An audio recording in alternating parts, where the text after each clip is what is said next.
They are carefully designed to keep out the rising sea. More than 70,000 concrete blocks will strengthen the Afsluitdijk and protect the Netherlands against storms and high waves.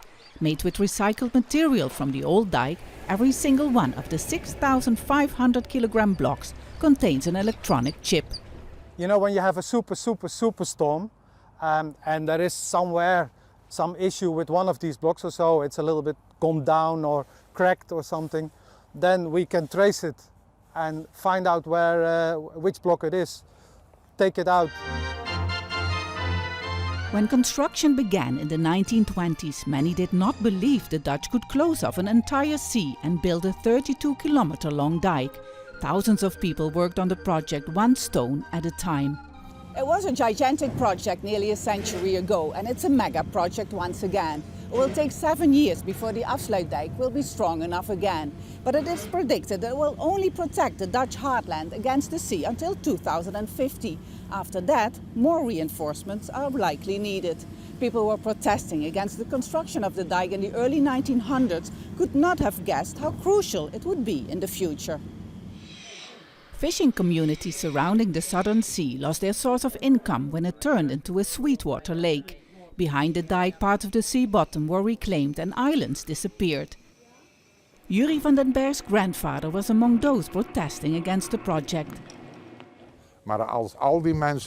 If all these people back then could have looked into the future and would see how much welfare it has brought and how it has taken our country forward, they would not have protested. Reclaiming land has been a huge victory for the Netherlands. From a country importing food, the Netherlands turned into an exporter. Well, we are now at the bottom of the Zuiderzee. So they made a huge polder at the Zuiderzee and it is the biggest polder of the world.